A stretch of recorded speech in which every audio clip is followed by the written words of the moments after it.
All right, well, I'm ready to get started if everybody else is. Welcome back. I thought I would approach the conversation slightly differently this time and sort of go first in order of the sequence of events as we experience them and kind of discuss it in sections, and then maybe step back from that and think about some broad questions about what we've experienced so far. So I want to first begin by confessing that last week I gave that stern warning about spoilers, which I will remind you of again in case people have finished the book, and proceeded to give a major spoiler myself because I described Gilliatt as in love with Déruchette, and fortunately it was a spoiler that only anticipated basically the first page of your next section of reading, but it was a spoiler nonetheless, because there was nothing in that first section that told you that. So apologies for the spoiler. And now we can actually talk about that. But on the first page of the reading for this week, it begins with, Gilliatt had never spoken to Déruchette. He knew her, having seen her at a distance, as we know the morning star. And then the name Gilliatt that the girl had written had sunk into unplumbed depths.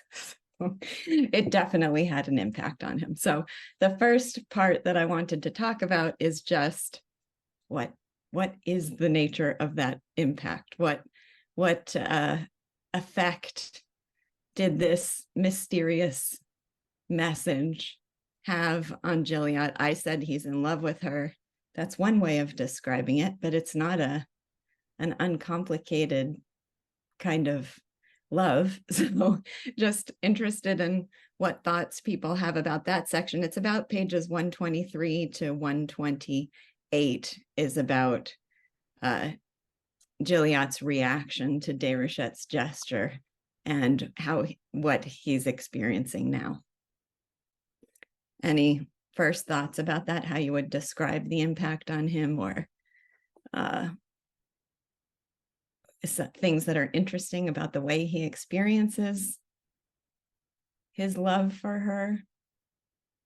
The first thing that comes to mind for me is when he says that his mom told him at one point that women fall in love occasionally or sometimes or something like that. And so it's just completely something he's unfamiliar with, that it's rumors secondhand that there are women in life that do these things. So that there's this innocent naivete, maybe. Yeah, well, we were describing Le Thierry as kind of naive in a certain way too. And Gilliatt is incredibly naive, in part from total isolation. And so it's two things about that. One is that it said his mother had once told him that women fall in love, and he thought, she's in love with me. Well, that's a bit of a leap of conclusion for him, but that's the level of simplicity and naivete on which he's thinking of it, is, oh, I remember my mother once told me people fell in love. This must mean she's in love with me.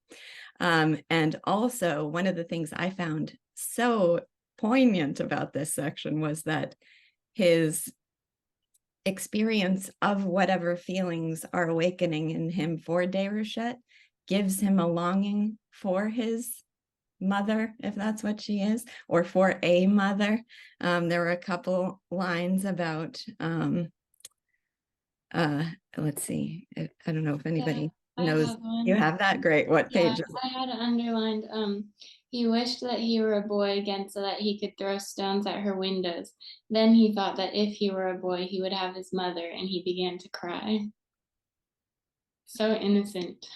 It's so innocent, and it's like this is when he needs a mother figure. This is new, it's confusing, it stirs emotions in him, and he needs a woman's guidance. He needs a tender, nurturing female source of guidance here, and he doesn't have it. What page was that, Lana? That was the top of 125. 125. Okay.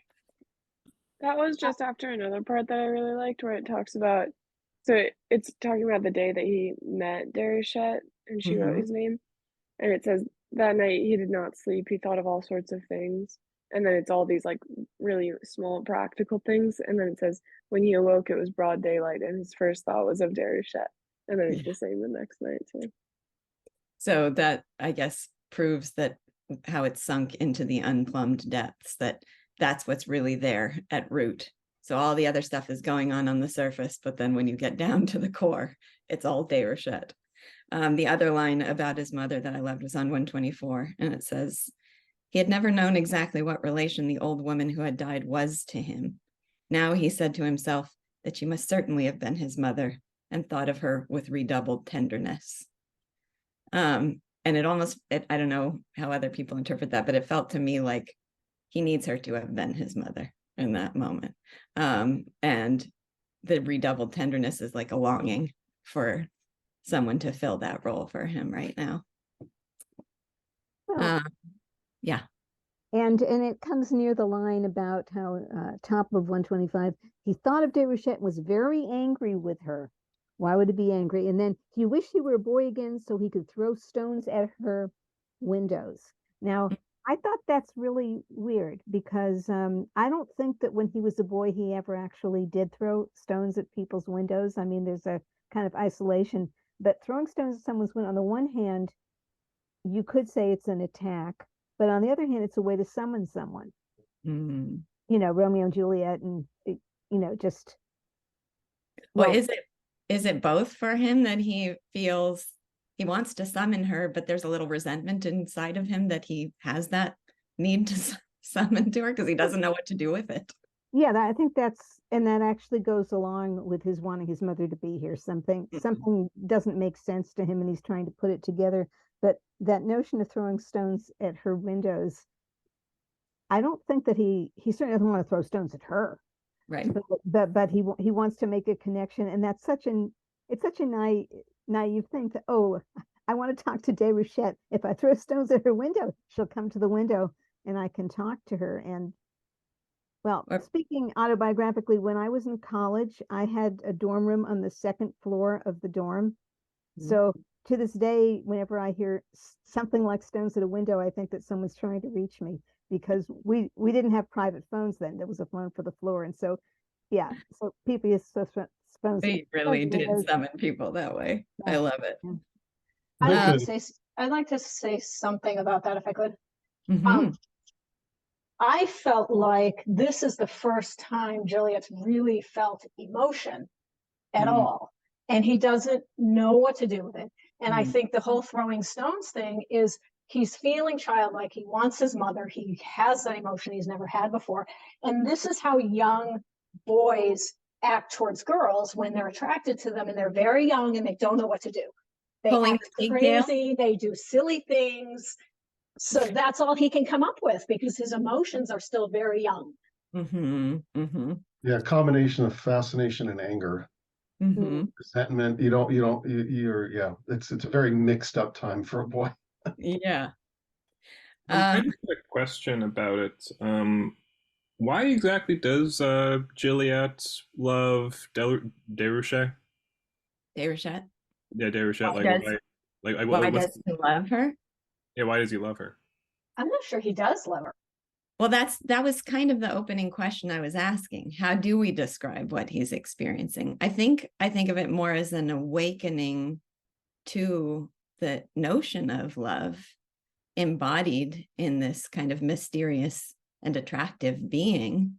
But I mean, it's very important that prior to this, what was his relationship to women? This is on 123.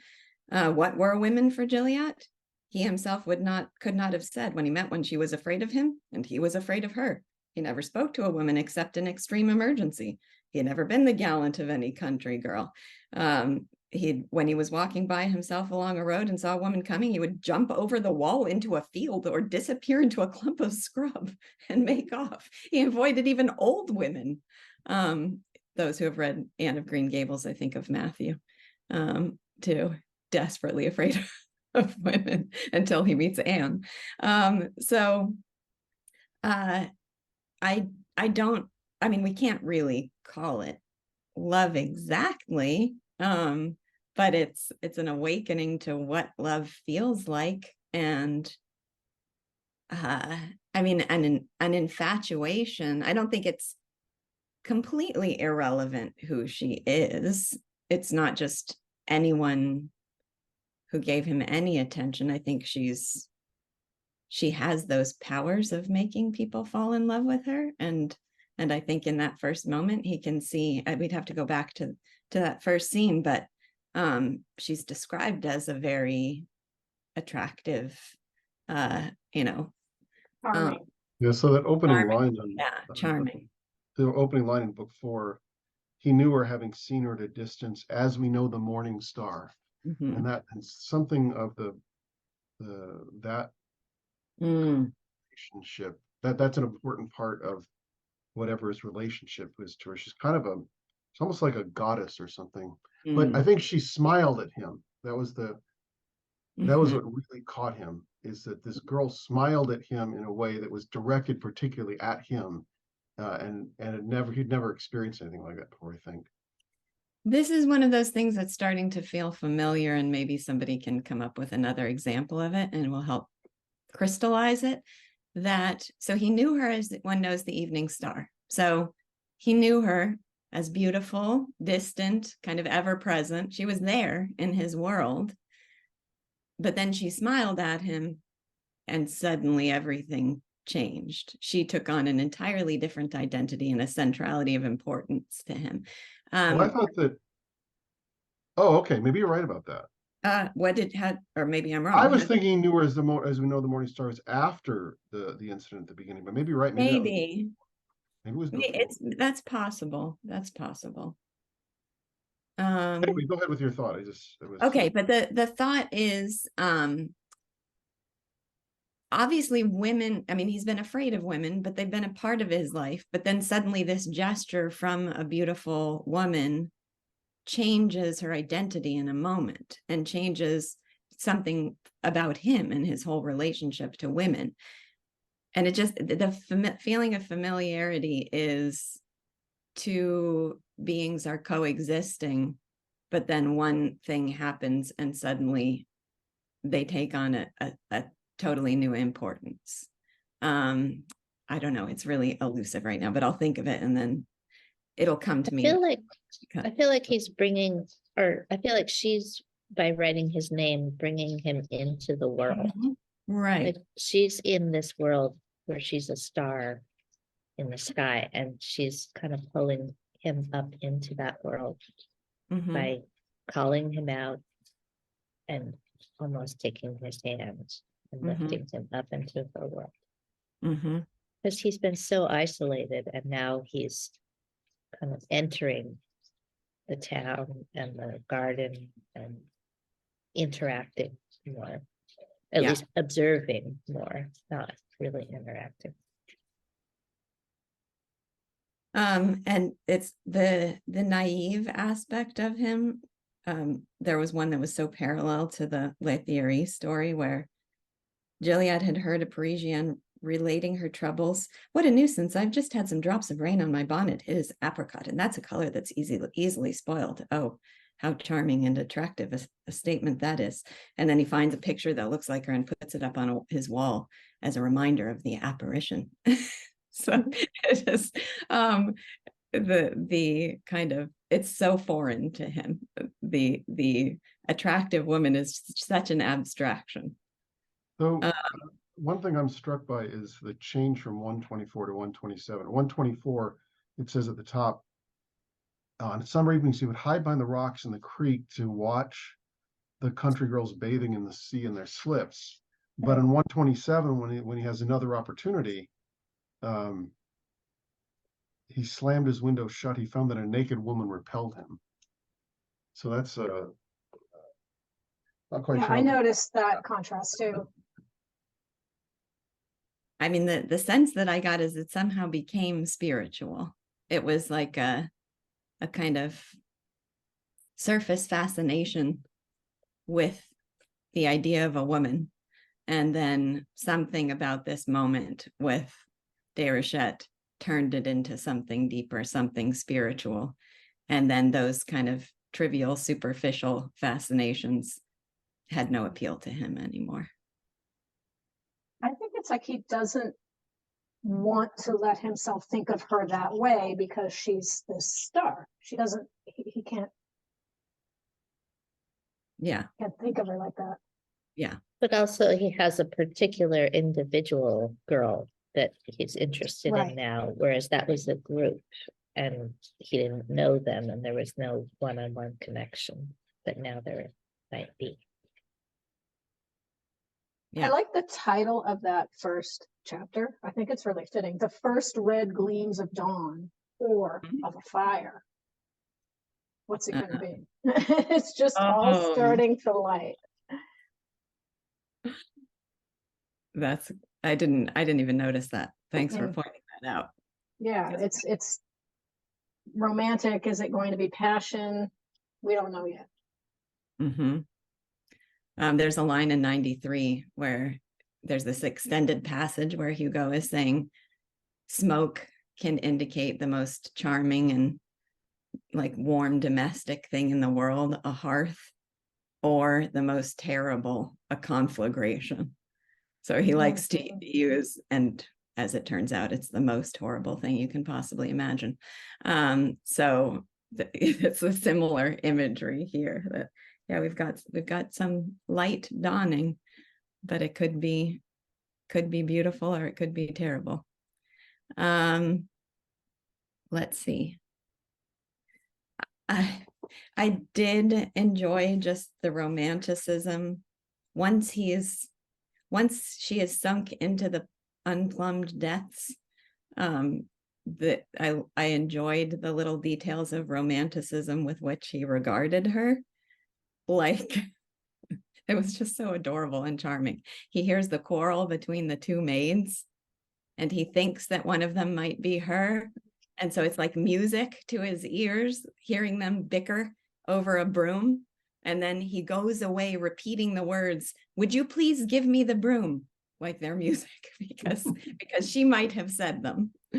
That reminded me, it is funny that you see these things, these little devices appear all over Hugo, because if you've read Les Miserables, when Marius finds a handkerchief on the bench that he thinks Cosette has left behind, and it has the initials UF on it, it says that my students always, this is one of their favorite scenes, he picks it up and he kind of sniffs it, and it says he can feel her soul in it. And it turns out it's actually Valjean's old handkerchief with his fake identity, Ultimus Fauchelevent embroidered, but he can feel her whole soul in it, and he decides her name is Ursula. So this is a similar kind of moment where he's reading romanticism into bickering over a broom. Or the heavens opened, he saw Déruchette watering her lettuces. What could be more romantic than that? Holly? Yeah, that passage about him repeating the words of the maids, it reminds me of language learning. When you're learning a foreign language, you have to repeat things over and over until they become familiar. So he hasn't heard women speak. He hasn't been listening to their conversations, and it's all new to him. Yeah. So he's trying to get it in his head. So cute. There's another scene that I just found charming, but it feels like it has more significance than charm, but I can't quite put my finger on it, is the scene of him.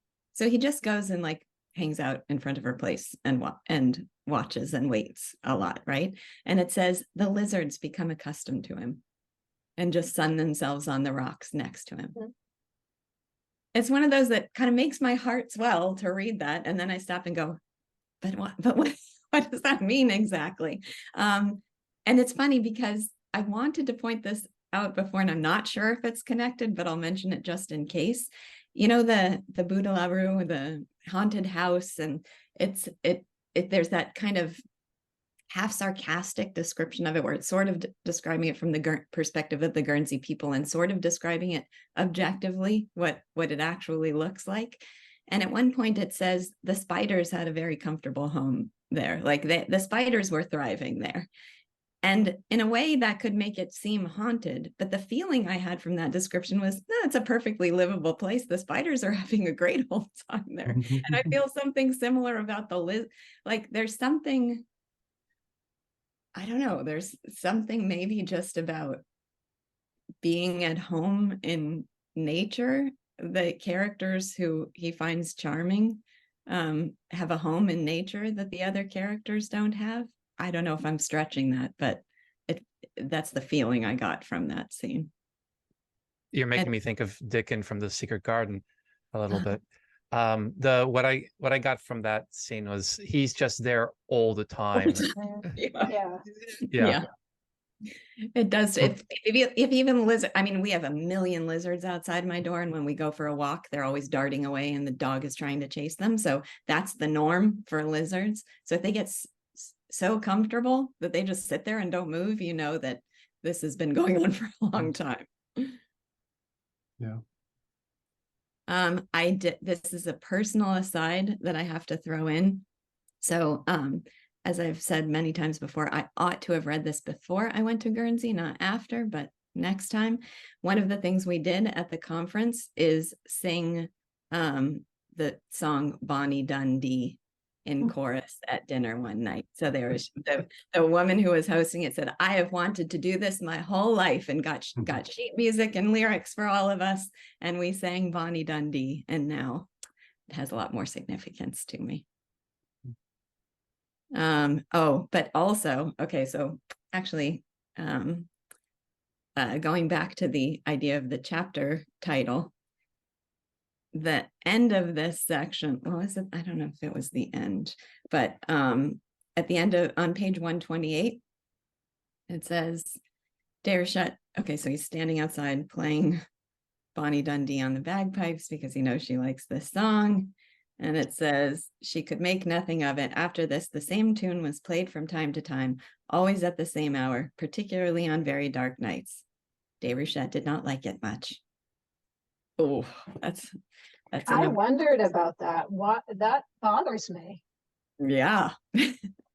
Well, it's just the fact of being a short, punchy sentence, and that, you know, hearing the first reaction, and she still doesn't know who it is or what is happening exactly, but the first reaction being, I don't like that. That's not a promising sign. Also putting Juliet in with the lizards as if maybe she's going to see him as a lizard. He's in the group of reptiles, which are not very appealing. It might be foreshadowing that he's not going to be received as someone beautiful. Do we I haven't read the book. I'm not giving anything. Do we have any reason to think that she does like him? I mean, other than the fact that he thinks it, there's no reason for us to think that she would like him. Or, I mean, there's nothing. That's right. Just writing his name feeling. looking That's it, at over her shoulder. But that's we know she's kind of a flirt, right? Yeah. Isn't there some evidence she's been coy with other people? Well, it's framed as it was just a coy trick she was doing, as in her father says, "Don't do any more coy tricks," and then she does that. So, right. And she doesn't know either, really, the power of love, right? We talked about that last week. Like, she doesn't really get it, so she might not have any idea what she did to Juliet. She might be playing with fire. Right. Yeah. Because she's about 15 or 16. Well, she's 21 by the end of this section. Though that's where we jump 4 years ahead. So right. She did not like it much when she was 16, and then 4 years go by, and he's still doing it. That's a little weird. Yeah, we get the sense that he's been sitting in her yard and playing bagpipes for 4 years. I think I missed that completely. Yeah, there's the 4 year jump. The 4-year jump. Oh yeah, it's chapter 4, the beginning of chapter 4, right after Déruchette did not like it much. The next line. 4 years went by. Oh my God. Yeah. I really liked this line where he's watching her in the garden, and then it says, he says, staying hidden behind the wall, seen by no one for hours at a time, motionless and silent, holding his breath. You become accustomed to taking poison. But I also read that line to someone and described the context, and they were like, oh, that's a little creepy. And I was like, yeah, it is. But like, he's cute enough in the story that it's like, it doesn't feel super creepy, but it's definitely pretty creepy. It's not, yeah, but the creepy element that jumps out to the person reading it out of context, I mean, there is still an ominous feeling to that. Yeah, his affection is very innocent, but it's still weird. And then but I just liked that like it's so bad for him to be doing that, but you get used to like to doing it's like something like that. The lines that follow the 4 years going by, which are what consumed my attention. I guess a fixed idea is like a gimlet. Each year it goes in farther. In the first year, it'll pluck out your hair. In the second, it'll lacerate your skin. In the third, it'll break your bones. In the fourth, it'll tear out your brain. Gilead had reached the 4th. Well, that's not exact. That's a little creepy too as a description. That's not the like heart swelling description of a budding and blossoming love. It sounds like a mania.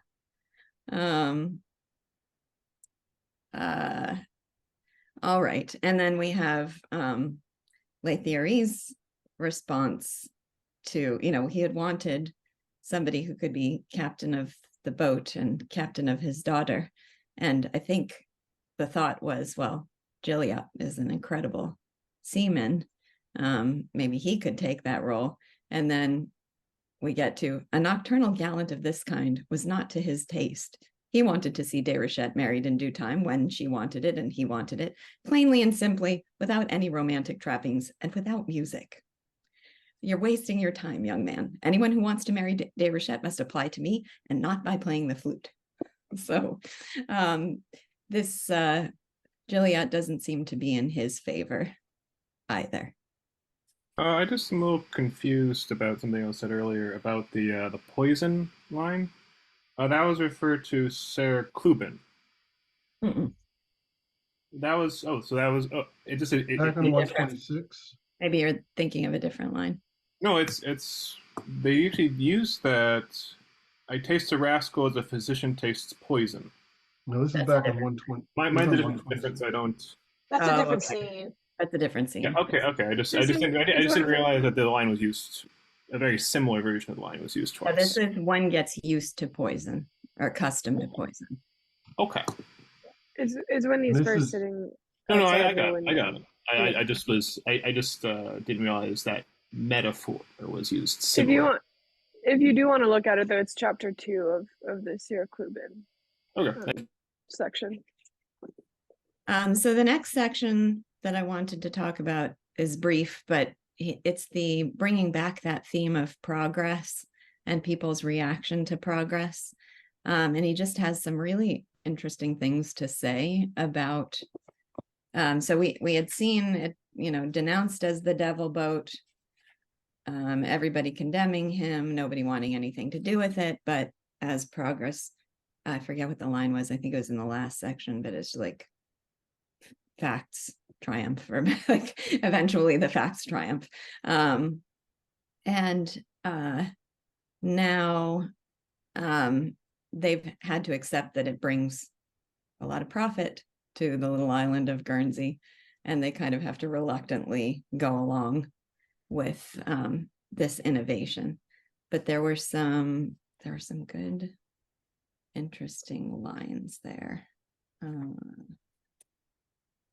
Well, I mean, the title, well-earned success always attracts hatred. Yeah, and at the bottom of that same page, that's the line, I think. Yeah, go. And you have the same one, the new new ideas suffer. Yeah, suffer from the disadvantage that everyone is against them, and the slightest thing that goes wrong discredits them, which I feel like we are dealing with this very superstitious kind of medieval town, but I feel like you can see that even in modern life. So it's not just confined to their superstition. It's kind of something that I think you see all the time. Definitely. Yeah, and then he says later, on Guernsey, the Durand was a fact, but steam was not a principle that people were ready to accept. So strong is the prejudice against progress. Yeah, that prejudice against progress is not unique to this time and place. It's a universal. Any Can other I- things? I wanted Yeah. to go back just real quick to the previous chapter because we get introduced this the new rector Yes. candidate, and the way the chapter ends just makes me think, oh, we're gonna have some serious conflict later on. The tendency to circumscribe paternal authority and favor all methods of forming the conjugal bond is characteristic of all Protestant faiths, particularly in England and most notably in America. So that especially contrasted with the Lethieri's, you better come to talk to me first, right? Mm-hmm. So, well, so I mean, there was this kind of strange juxtaposition between you're wasting your time, young man, that line about not by playing the flute. Next paragraph, an event of great importance long anticipated now came to pass. It was made known that the new rector is in town. So that is, I don't think it's reading too much into it to suspect that those are side by side because it's going to mean something. I have a note at the end of that chapter that, yeah, he's going to want Déruchette. There's going to be our conflict. and then I worry. I mean, just it's sort of I'm worried about what if that happens. What is Juliet's reaction going to be? What happens if Déruchette actually gets married to the rector? Then we have Juliet rescuing the rector right at off of the rock. And when Juliet asks right away, is Déruchette getting married? And they say, no, that's not it. The rectors come.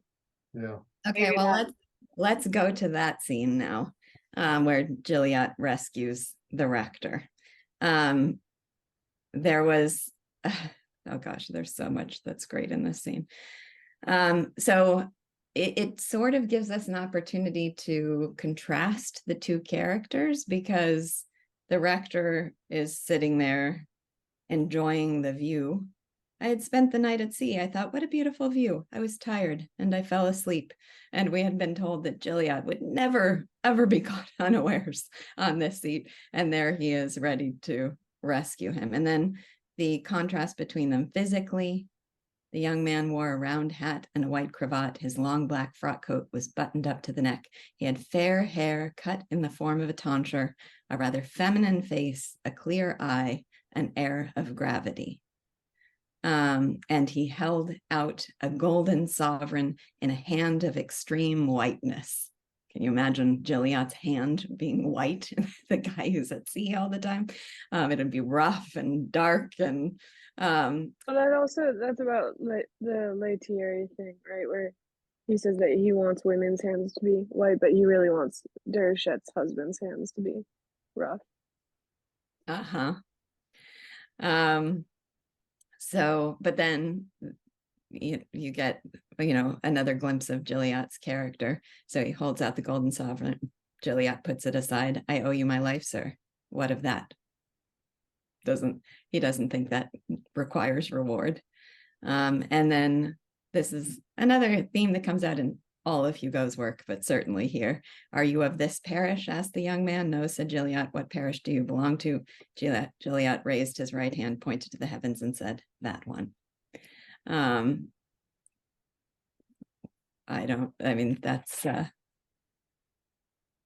there's a lot of condemnation of the religion of the time and strong conviction that of this sort of divine presence and importance too. That reminds me of, this isn't super related, but of a Frank Lloyd Wright quote where someone asks him what church he goes to and he says, I put a capital N on nature and go there. But that was a lot like it that. also fits in with the theory line that he hears that sermon on hellfire, and he says, my only problem with it is I have this odd notion that God is good. Forgiving, I think, is that? Well, at least I think in my translation, it might have, but good. whatever it is, it's still, it's I like that line. Or also are you with the whites or the blues or the reds, and then, or who killed your husband, the whites or the blues? It was a bullet. The bullet. The bullet killed my husband. Not taking sides. Let's see. Let me look at my notes on this.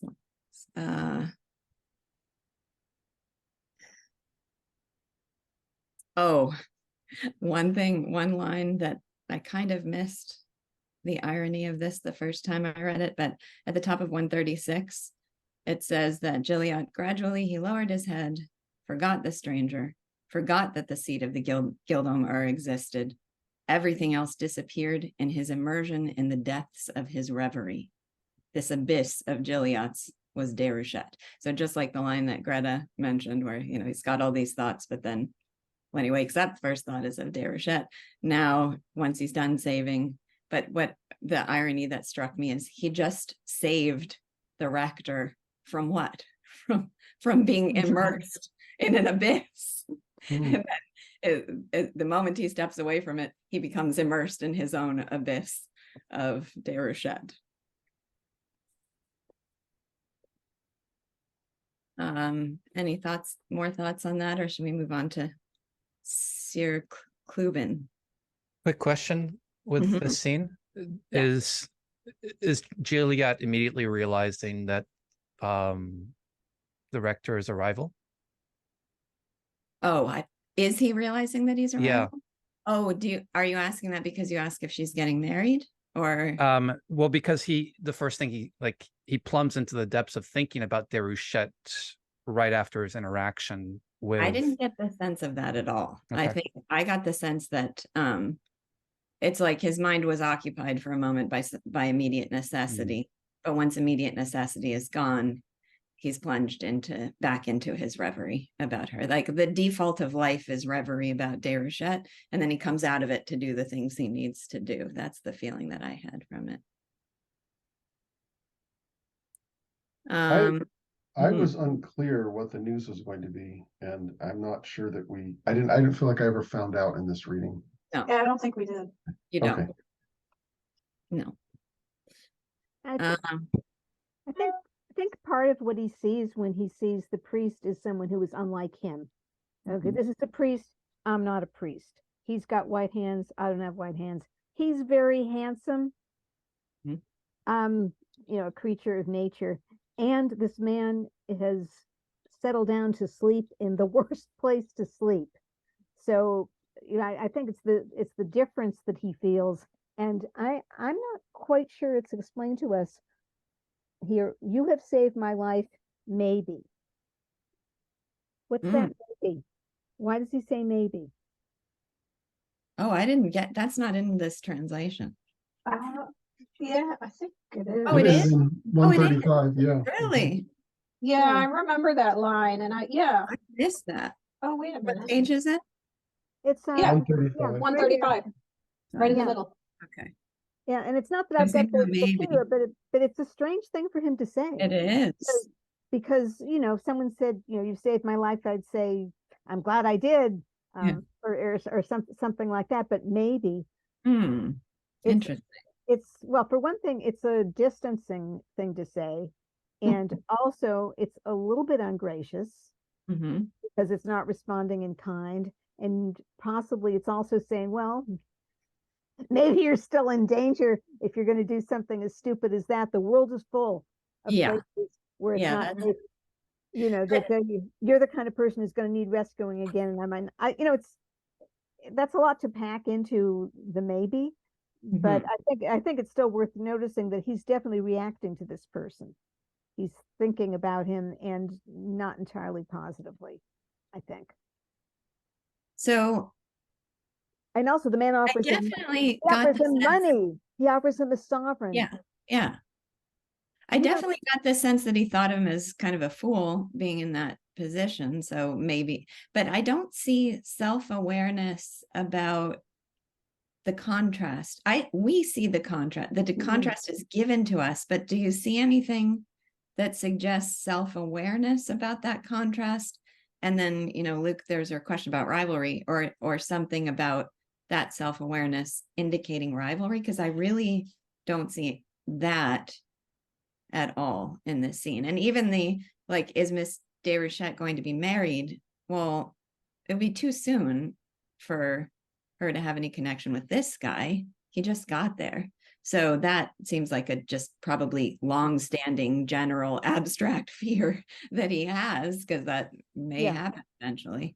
Well, he's apprehensive, but I don't think he thinks of this man as his rival for Desrochette, but that this man is not going to be his new best friend. Mm-hmm. This is a different kind of person. He's a priest. He's got white hands. He did something foolish. And even when Juliet says 10 minutes more and you would have been drowned, really? Mm-hmm. Mm-hmm. I mean, if someone told me you were in danger of dying, I wouldn't say really, like as if someone would joke about something like that or would not know. He doesn't belong here. He certainly doesn't. And Juliet is the person who belongs here. Yeah. Yeah. Yeah. I think that the gist of what I took from that is what Juliet's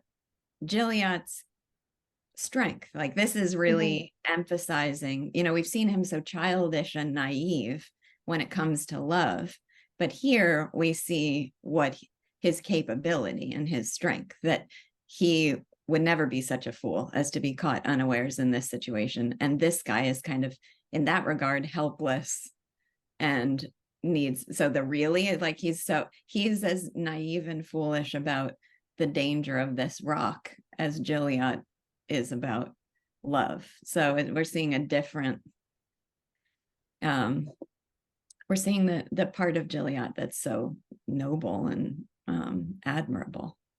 I think it's similar to him saving the children too from falling down off the cliff. Like, it's just what he does, and he's not trying to have a relationship with the children or anything like that. Like, he's not trying to be friends. He's just doing what he's not trying to be friends. He's not trying to be a hero. He doesn't take any special satisfaction or pride. It's just the thing to do. Yeah.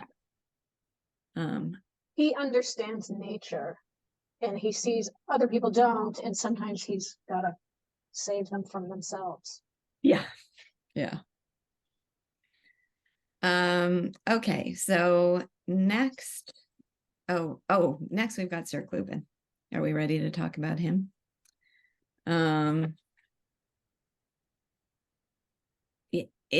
general, I mean, we get to see the cashing in of everything that happened, so I don't have to pretend right now while we're discussing it that we don't see the cashing in. But the feeling when I was reading this section is, what a fascinating and impressive character, and what in the heck is he doing? Those were the two feelings. Like, all the descriptions of the man of rigid scruple, and his wife has been as honest a woman as he was an honest man. If the good Lord himself had been in love with her, she would have told the curé. Let's see. He would have died from any spot on his coat. If he found a pin, he would try to return it to its owner. If he had picked up a box of matches, he would have proclaimed the fact around the town. He seemed always to be pointing like a game dog. Whom was he after? Rogues. So that there's this portrait of this impeccable moral character, and he's going to buy a gun. What's he buying a gun for? And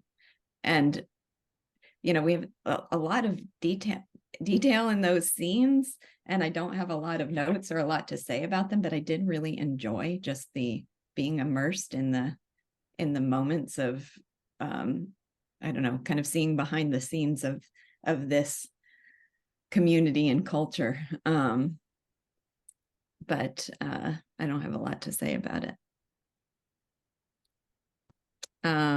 Any other thoughts on Clubin? Well, there's that line where it says that I can't find it. Oh, here on 143, it says, nothing could harm his reputation. It was a crystal so pure that it could not be stained even if it tried. His confidence was the just reward for many years of honesty. This is the good thing about a well-established reputation. Whatever Clubin did or appeared to do was given a favorable interpretation. His faultlessness was an established fact. But I thought it was going to be that he was doing something bad when he was buying the pistol. Like I thought I wasn't supposed to trust that, and that he was just describing how everyone else felt about him, but then he's going off to do this like terrible thing. Yeah, So I I was think like, yeah, it felt like that was why it was so prolonged, the kind of details and mystery of purchasing the gun and stuff. Is we've got this, he's got this impeccable character, beyond question. No matter what he does, it's interpreted as good. Even when he associates with criminals, it's just, what were the lines about that? It was like, the gamekeeper can learn something from the poacher. He was not too proud to know some rogues by sight. So everything he does is given a favorable interpretation. And then so you feel this kind of confusion and mystery of what on earth is he plotting here. Can I say here, I noticed in contrast to that on 142, there's that sentence, nothing is more inept than integrity under threat from the law. It is totally at a loss and makes all sorts of mistakes. And I'm not quite sure what to think of that, but I was assuming they're talking about maybe Clubin. What page is that, Guinevere? 142. 142. So I felt a little bit like that section. I mentioned one of the themes of exile here, and I felt like this was a little bit of that kind of indulgence of him reflecting on what it means to live as an exile. I think it is. Yeah.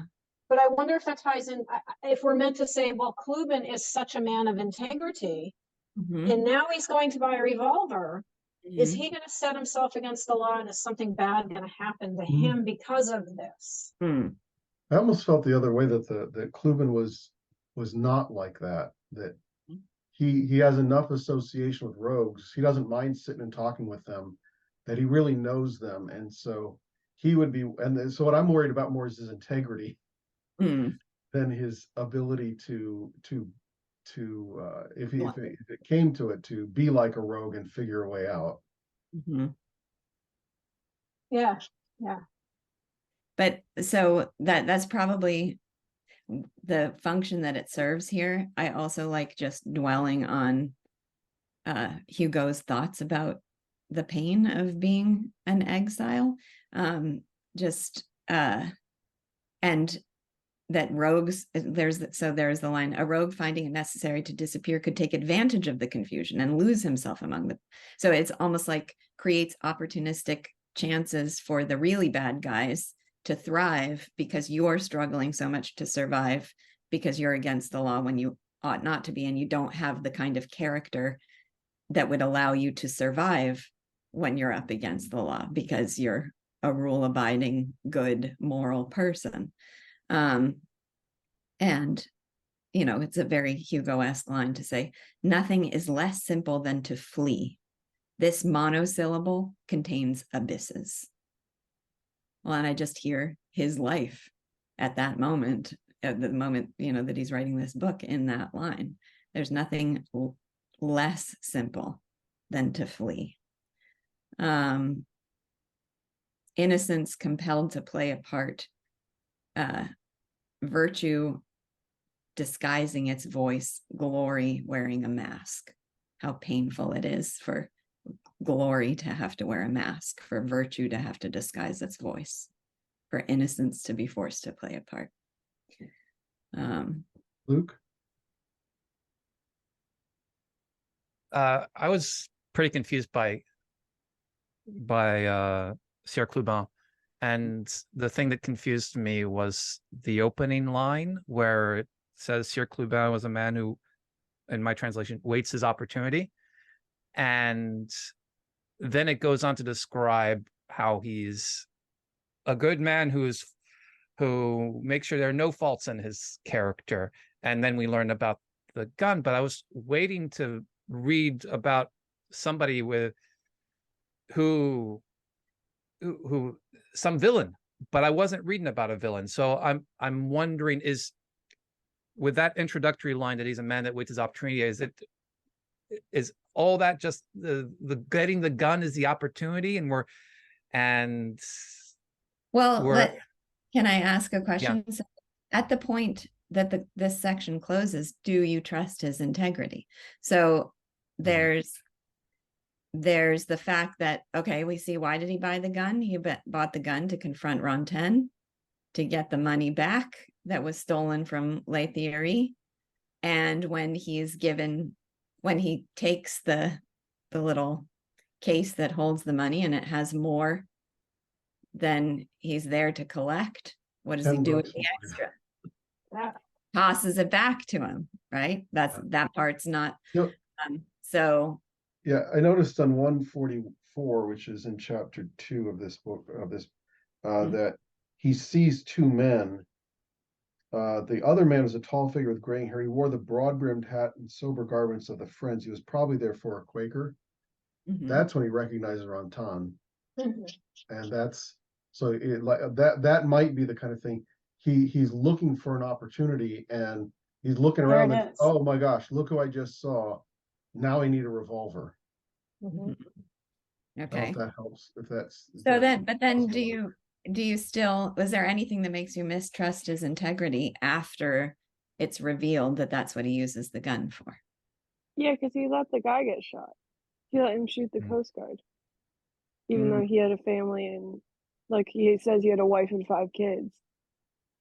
But he waits, and I didn't see any really good reason to wait until after he had shot him. I think he needed some dirt on him. Yeah, well, but also, that doesn't. I wonder if he couldn't confront, if he had confronted Rantan when the guard was there, he might not have been able to take the money from him. Right. But is that wait, why though? Of integrity, even if it's true?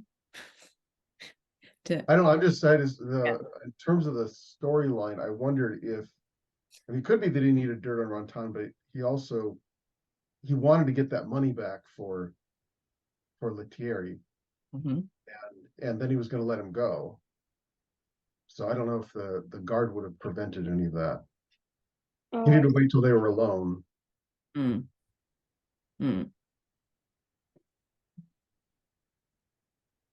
That's interesting.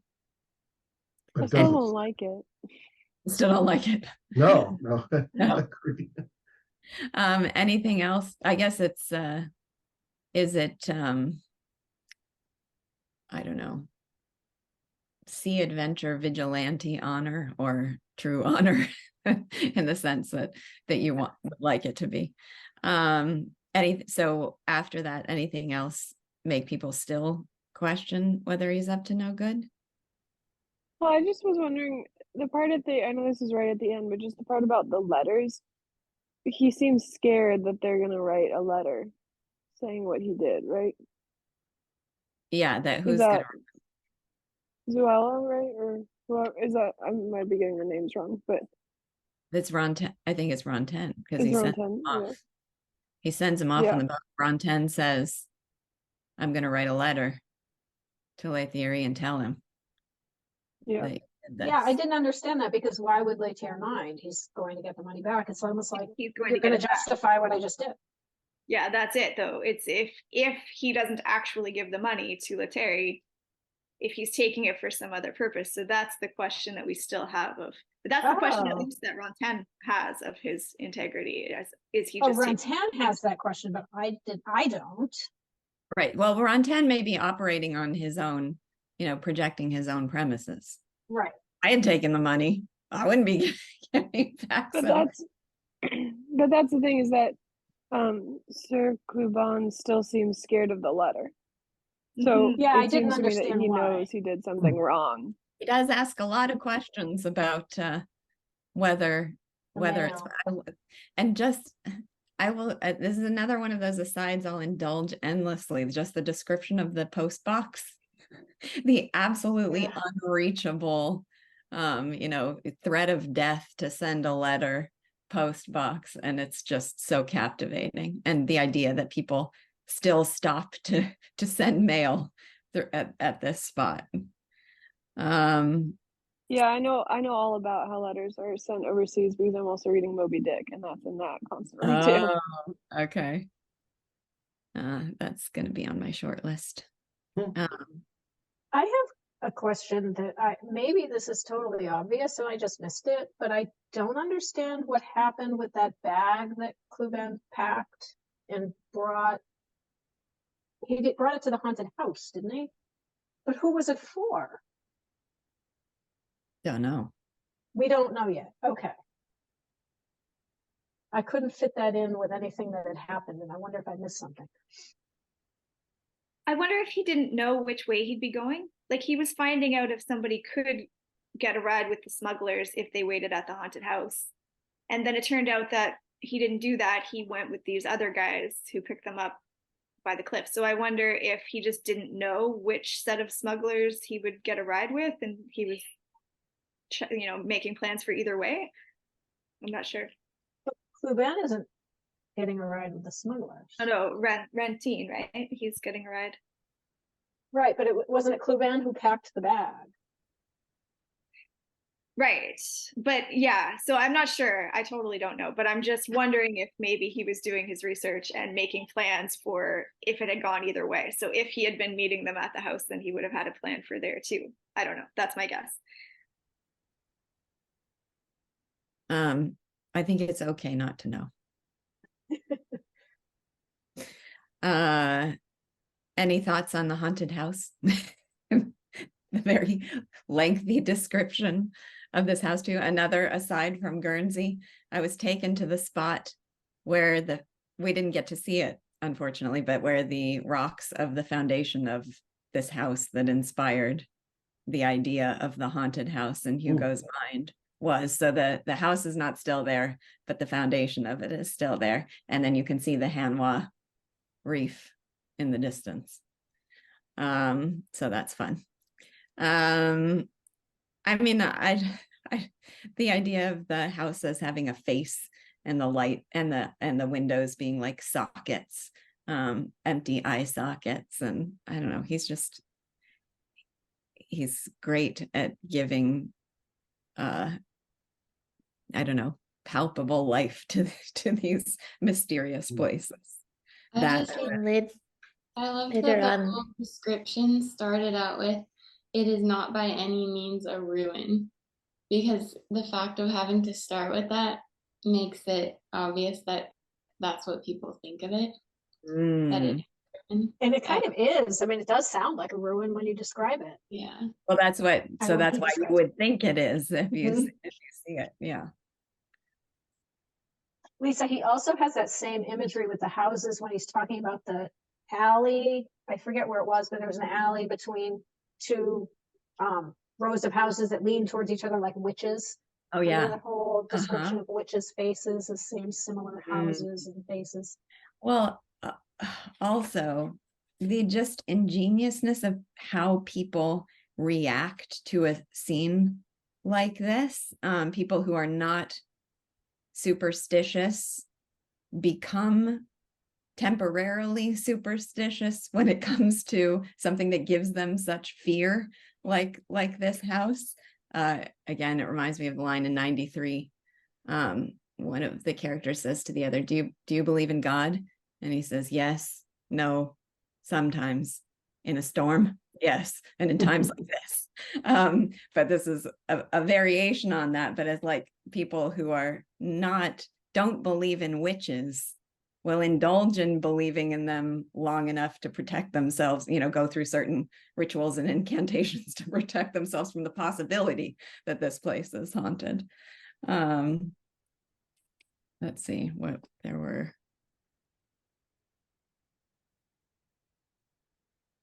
Where are the lines about that?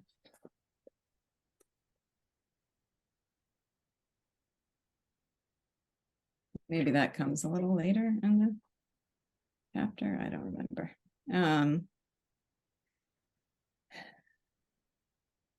Okay. Yeah, okay, that's in the section with the birds nesters coming there. Can we stop to just relish certain asides that are so brilliant? Like, children late in returning home are waited for by their anxious mothers, who, reassured by their return, vent their joy in anger. Anger swollen by tears, which is dissipated by boxing their ears. Everybody who's either been a mother or had one probably relates to that scene.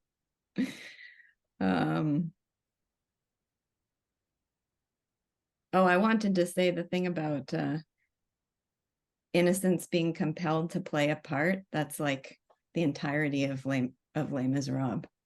Valjean is the innocent having to play a part and try to survive as an outlaw when he's a man of such perfect virtue. All right. Anything else about the haunted house or the birds? Yeah. Oh, who's a man of perfect virtue? Valjean in Les Miserables, yeah, but he's right, forced to play a part for the entirety of the novel. I've got a quick question about that section. So what does it do for your experience of reading that tense scene between the criminals there, to have the kids be the one that are witnessing it? You know, and they're hearing it in a language they don't understand. Yeah. Yeah, that's interesting. Yeah, why are we given this from the perspective of the kids peering through the window? Well, it's a cool description. This is not I don't think the answer. It's related to what Andrew just said, but he gets to characterize those boys.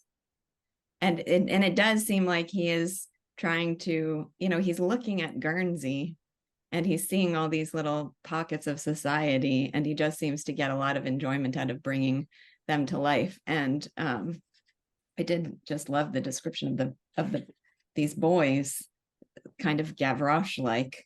One of them, this is on 155, it says the leader was a resolute lad, a caulker's apprentice, one of those children who are already men, sleeping on straw in a shed at his place of work, earning his own living, loud-voiced, a great climber of walls and trees, a child of chance, a cheerful orphan, born in France, no one knew where, ready to give a penny to a beggar, mischievous but good at heart. It's just so spirited, good-hearted, a rogue, a ruffian, like a little troublemaker, self-sufficient. I don't know, but I love the characterization of that.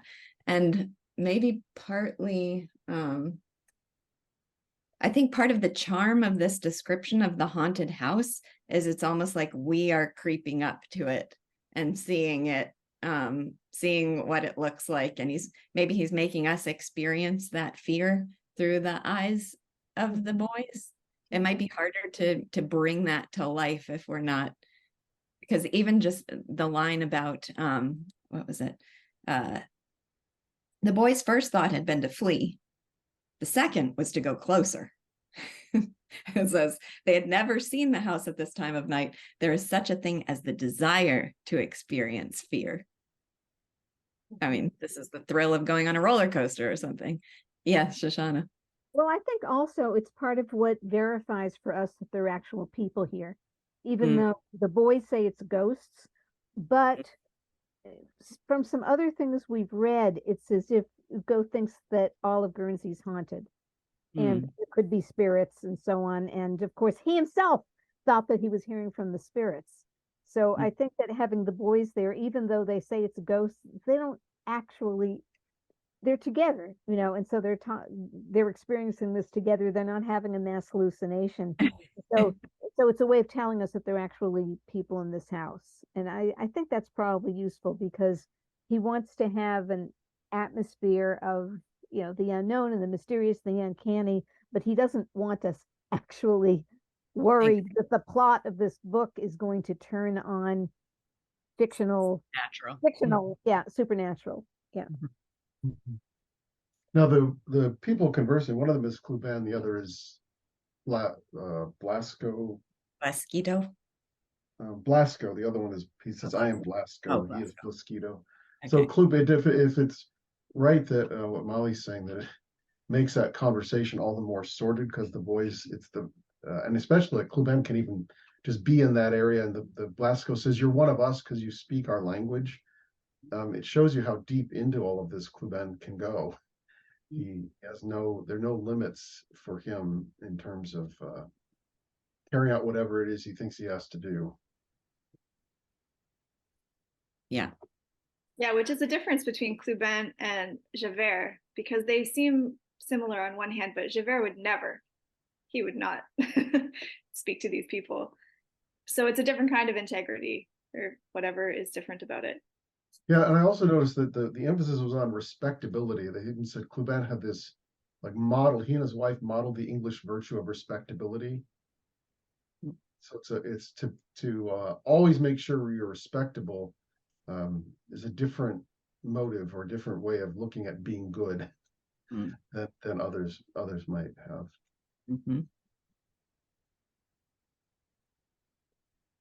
Well, there's the whole section on the Jacques Sard.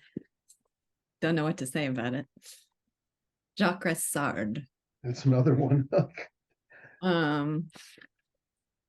It's an incredible experience going through that place with under Hugo's light. Yes. How important is it for the story? I don't know. I don't know. It does also, like Cluban will go into that. He finds these places, has no problem going and dealing with them, getting the revolver he needs. Knows his way around, apparently. Yeah, So and one thing I was maybe thinking, he's done this more than once. Yeah, I was wondering too whether, just when we were talking about the boys, that their mischievousness, there's something very natural about that. And I wonder if Cluban was ever like that. Would Cluban have ever done anything like those boys are doing in his youth? Sorry. And the contrast between them and the boys, like the boys are being mischievous, but they're not smuggling. They're not going to turn into smugglers. They're of a different order of mischief than these smugglers who are really bad guys. Like, so if you've read there's that contrast. If you've read The Fountainhead, the kids peering in the window at the home for subnormal children, little gangsters, they're called. But it's with the like incredible tone of honor and like love. they're just like little fiery spirits, but great smart kids. That's kind of how you see these kids. Well, just in terms of the experience itself of La Jacques Sard, all this is on 165. All this human putridity fermented in this vat. They had been thrown into this lodging by fatality, by their wanderings, by a ship that had arrived the day before, by their release from prison, by chance, by the night. Each destiny emptied its pack here. Where did they come from? From society of which they were the dregs, from the waves on which they were the foam. And then it's a strange and sinister deposit of humanity, human debris. I mean, this seemed like the Thénardiers to me, driven here by society. Society has some responsibility for the existence of these dark and sinister places, but within that, these are the worst of the worst. These are the true dregs of society.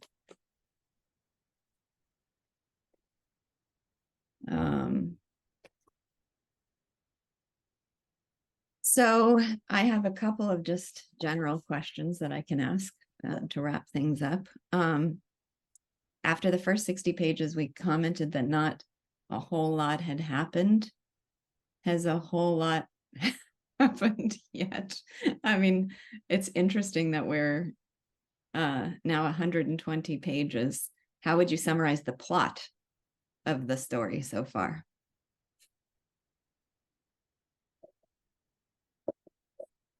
I mean, it's still kind of disjointed, but I feel like that's always true in Hugo's books, where there's a lot of separate things happening and then they don't come together until later.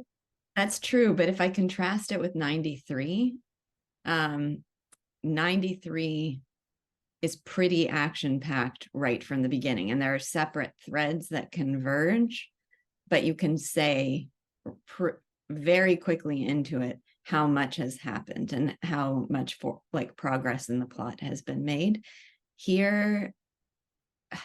And the other thing we talked about last time is like the characterization and how much life is given to each of the characters.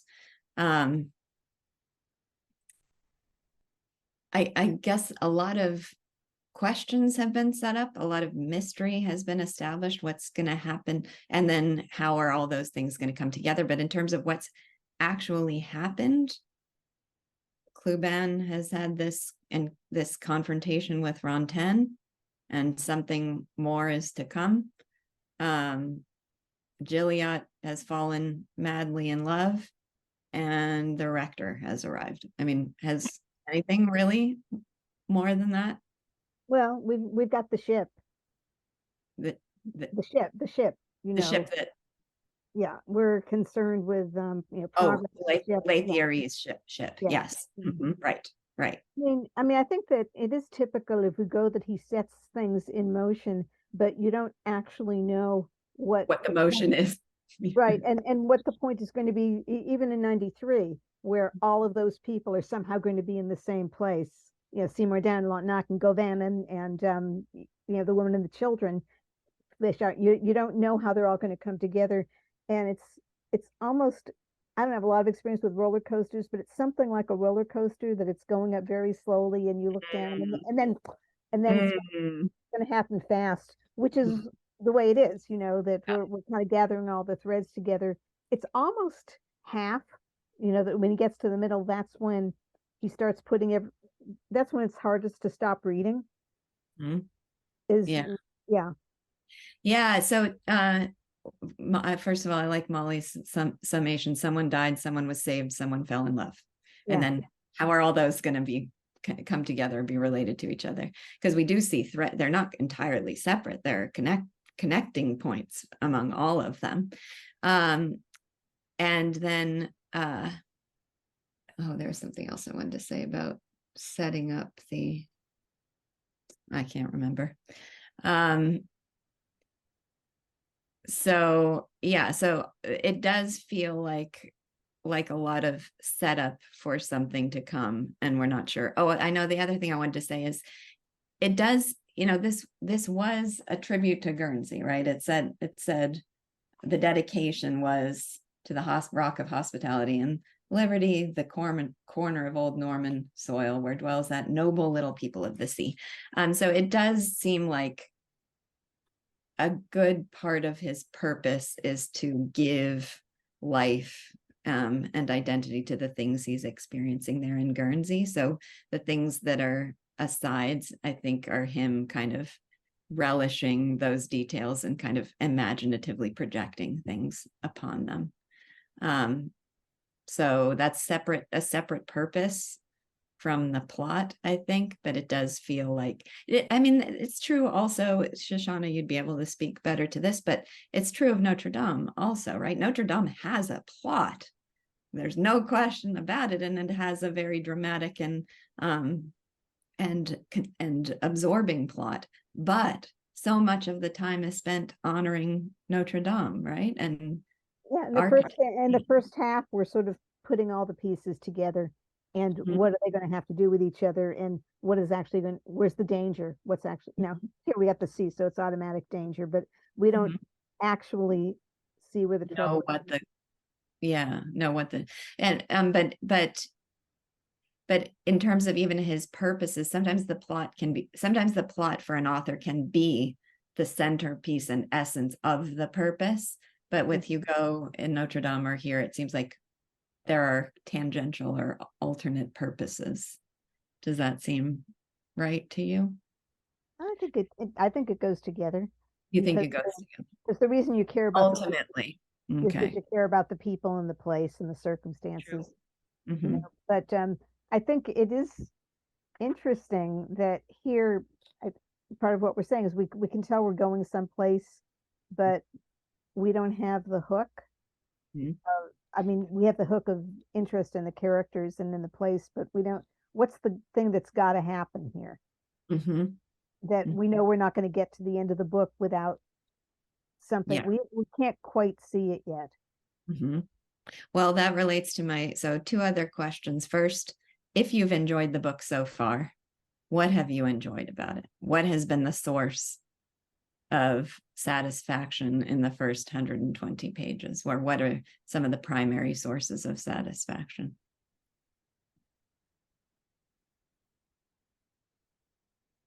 Sierra Clubin's conversations. Oh, really? And what Yeah. about There's tense, dramatic, it's mysterious. There's story there. Yeah. And such interesting characters outside of the scope of normal life.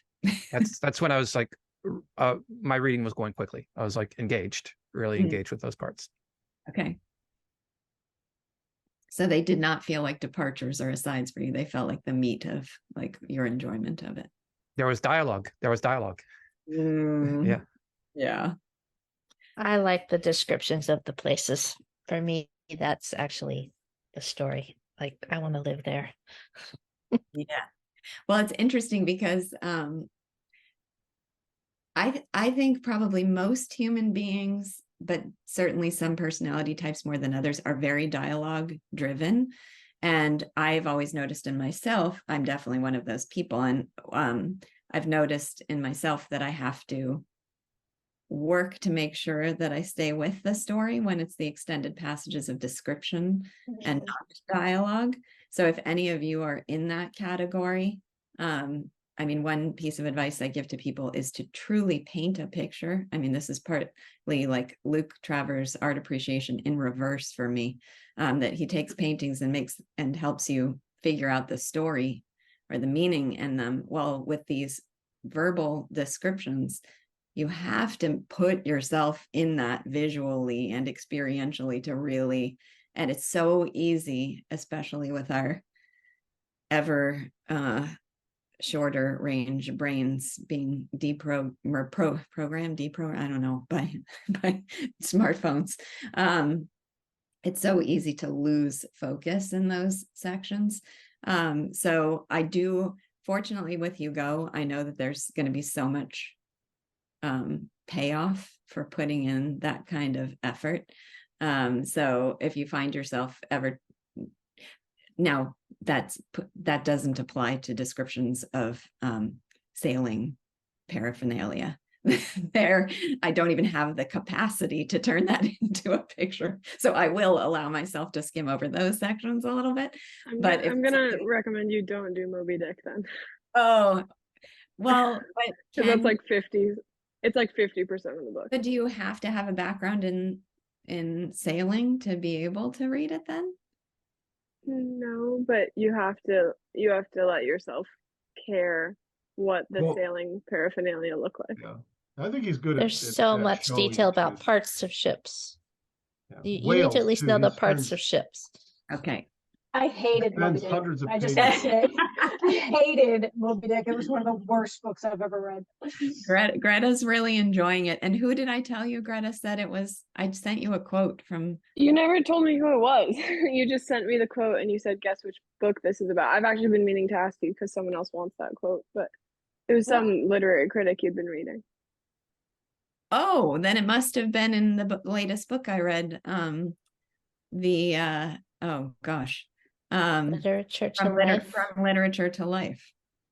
He says that, what did he say about it? See, my brain doesn't retain things. Yeah, it was a long quote, but it basically that in terms of being in touch with the divine, like higher order and the divine, that Moby Dick is the best English literature, and Shakespeare is close, but not as great as Moby Dick. Yeah, that was his feeling. Okay, so anybody else want to share what they've enjoyed, like what has been the focus of their enjoyment if in the novel so far? Well, I've really enjoyed all the different characters and how they're described. That's been my favorite part. I like the description of the boys, and I really like the description of Gilead and Déruchette, and I like how I love how Victor Hugo sees each person as a person. In a way, like they have their own character. They're so different from anyone else, and he really expresses that. You never get the idea that they're just a figure that's in the story just for his convenience. Like they're a person, and I love that about Hugo, and I'm enjoying that in this book. I shared, I think, on just a questions connection. Because this is mostly about the characterization and the area, characterizing the area. We've talked about Madame Bovary and Dead Souls in previous sessions, whatever it's called. I'm just curious how people feel about, do they feel the characters here are more convincing, more lived in here in Hugo, or equivalently or less than in Madame Bovary or Dead Souls? I think for myself, I don't care. Like that's not, I don't look at it from that perspective. Is this character convincing? It occurred to me, like with the description of Déruchette, it's all in abstractions when we're first introduced to her, the comparison of her to a bird. And Hugo is a poet, and poetry is his language. And so when I look at that description, I don't think, well, there are no details here for me to really understand who Déruchette is. I think, what a beautiful poem to capture the soul of a woman. So I kind of, Hugo's thing, his approach, some of the characters are given, where it's necessary, are given more detailed life, but he does seem to take a more poetic approach to capturing their nature than just letting the details kind of paint a picture for us. Like, do you find like Gilead to be as like convincing an individual in a person as like Madame Bovary is? I thought there's this quote there's a blurb on the cover of this version where it says, "No character was ever thrown into such strange relief as Gilead. Here indeed is the true position of man in the universe." And so it's both of those, where he's talking about him kind of in specific in some way, and he's thrown into really strange relief, but also, like you were saying, Lisa, I don't know, Mom, what do I call you? That he's also a stand-in as like the true position of man in the universe. Yeah, but do you feel that way? Do you actually feel like you know him as well as you know Emma Bovary? But that's where we haven't spent as much time with him either. I'm just raising the question. It just, no, but I think people are reacting to that. I think the point, I don't know exactly how to express this, I'll work on it, but I think it's not that, for me, the question is not which is more real to me. The question is, there's something stepping back from that question of, I don't approach the book that way. I don't look at it in terms of, is this character real for me? So there's a certain kind of style Hugo has that's very distinct from a Flaubert style. There's a certain thing he's trying to achieve that's very distinct from what Flaubert is trying to achieve. And his style is what is creating that effect.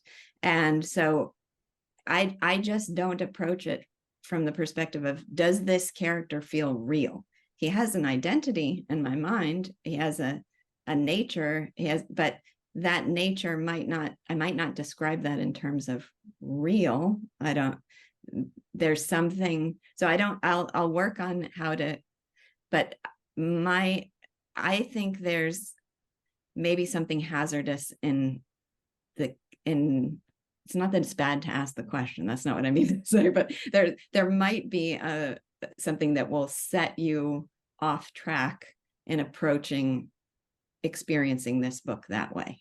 No, I understand. I understand that of like okay, characterization is one value, while poetic language or But characterization is not philosophical one value. thoughts. Characterization can come in innumerable forms. Well, The- isn't the, I don't want to, I don't, you know, this is your show. I don't want to make an argument out of it. But just one last little point then. Isn't the goal of characterization to make someone that you believe in? I don't Like, know about that. I've been, what I find interesting about Gilead is that he's so unusual to me. Mhm. I can't think of anybody certainly not in real life and nor in maybe literary life that's quite like him. And I want to get to know him better. So that's I think that if I try to think is he convincing as a character, then I'd have to judge him on the basis of my own experience. Whereas more he's fascinating as a character right now to me, that because of this way in which he has no interaction. He has no interaction with human beings, other than the old woman that he wasn't even sure was his mother, and then this whatever's going on with him and Déruchette, and that he lives in a reverie, like that his whole life is reverie, is just is fascinating to me. Now it's important, I guess, that Hugo can make throughout the rest of the story can make that dramatically powerful. Well, yeah. That's beyond my concrete experience, I guess. But so that seems to be the issue. He has to characterize him enough that in what comes, it actually means something, right? He doesn't need to be real in a sense right now. He needs to be characterized enough and in some way that the dramatic power of the rest of the story is effective. So that we have to wait and see that. But also I just want to, this is just food for thought. There are dramatic characters in poems and in short poems. Tennyson's got, well, I'm trying to remember which poem it is that's occurring to me, but even, Ulysses in a Tennyson poem, it's not, that is a character in a certain sense. Is it, if I ask myself, well, but is the character that's created in Ulysses, is it really real? Well, that doesn't seem like the right question to ask. Has he highlighted a quality of the human soul in poetic and dramatic fashion in a way that's retainable to you and illuminating to you? 100% yes. And I think already that's true of Gilead. There are things that Hugo has told us about him and words he's used to describe him and images he's created around him that are new and eye-opening and thought-provoking and will be a lens that I'll use to think of to look at things in my life experience later. So that I think that's related to why is he real? Has he been made real? Doesn't seem like quite the right question to me. But I want to ask go ahead. Well, I was just going to say that he's very strange, but there's still parts of him that are also very true. Like the thing of when he's falling asleep and thinking of all the kind of random practical stuff and then wakes up thinking of Déruchette, that definitely made me go, oh yeah, like it's not what bothers you when you're trying to go to sleep that is most important to you. It's what do you think of right when you wake up? Like that's what's really sticking with you. And so there's a lot of little things like that where even though I'm not a social outcast and have never spoken to human beings, and I have a mother and stuff like that, but there's still these parts of it where you say, oh yeah, that is a true experience and it helps me see my experience more clearly because of how perfectly and clearly it's shown in him. So my last question, we're a minute over, but we'll do this quickly. What are the big questions we have now? We asked ourselves that last time. What are the big questions we're hoping to see answered? Obviously, one of them is what is Cluban going to do now? What is he going to do next? What else? What else are you wondering? I want to know what what was the thing that Gilead had to go to Le Brevet to see? I want to know what that is. That was a single most dramatic thing for me. And I'm wondering if we're getting the build up to that, right? That's what the story is. We're getting the build up to the announcement. Hey, what is it? In my translation, it's is Mr. Deruchet about to be married? And the response is no, far from it. Far from it. Yeah. So what's so dramatic that the most important thing that could happen to him in his life is Deruchet getting married? So what is it that it's mattering so much that he needs to come see that is so far from Deruchet getting married? So that's what I want to see. Sure. And I love that obviously Hugo wants you to want to see that, and then he makes you wait a long time for it. And the roller coaster is like taking a dip. No, it's like uphill now. Okay, all right, we got to do more work. Also really on edge about Runtown, like he's coming back somehow. I mean, watching him sail into the distance alive, and then there was that early image of him being, appearing and reappearing and then disappearing. And that Cluben is really nervous about him. And as competent as Cluben is, makes me really worried. Mm-hmm. Okay. I forgot to look at what the next assignment would be. This was 183, and I'm trying to do about 60 pages at a time. So let's see if there's a convenient place to end. I think it looks like stopping at 35. the reef. 235 probably is the best. It's a little shorter, but okay. So 184 to 235, and then we're starting part 2. Gilliatt the Cunning.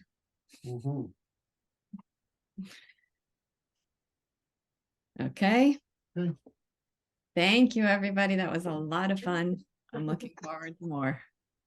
Thank you. Thanks. Thank you. Bye.